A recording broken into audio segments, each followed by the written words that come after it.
Naam, kuelekea tamati ya ligi kuu Tanzania bara kumekuwa na sintofahamu mbalimbali ikiwemo mchezo wa Young Africa dhidi ya Simba Sports Club. Mchezo huo ambao ulitakiwa kuchezeka Machi 8, 2025, lakini kukatokea sintofahamu kwa Simba Sports Club kushindwa kufanya mazoezi siku moja kabla ya mchezo, mpaka kupelekea kwamba Simba Sports Club ikatoa uamuzi wa kutokucheza mchezo huo ndani ya siku hiyo. Na bodi ya ligi ikapokea malalamiko hayo na ikatoa tamko kwamba mchezo huo hautochezeka mpaka uchunguzi utapofanyika. Bila kufahamu nini kimefanyika, bodi ya ligi ikaja na tarehe ya mchezo ambapo ikaupangia mchezo huo Juni 15, 2025 na Simba Sports Club akawa tayari kushiriki katika mchezo huo, lakini Young Africans akawa hayupo tayari kushiriki katika mchezo huo kufuatia kwamba alidai ripoti ambayo imepatikana katika uchunguzi ambayo bodi iliahidi kwamba itaufanyia kazi.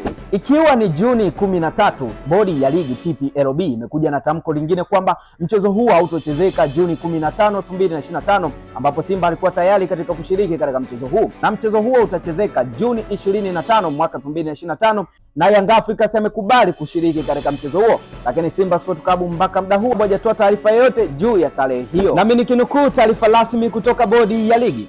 Bodi ya ligi kuu Tanzania TPLB imeusogeza mbele mchezo namba 184 wa ligi kuu ya NBC kati ya klabu ya Young Africans na klabu ya Simba Sports Club ambao ulipangwa kufanyika kwenye uwanja wa Benjamin William Mkapa Juni 15, 2025 kuanzia saa 11 jioni.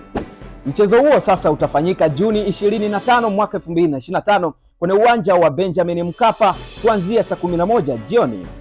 Na mwisho, bodi inaitakia klabu ya Young Africans na klabu ya Simba Sports Club maandalizi mema kuelekea mchezo huo.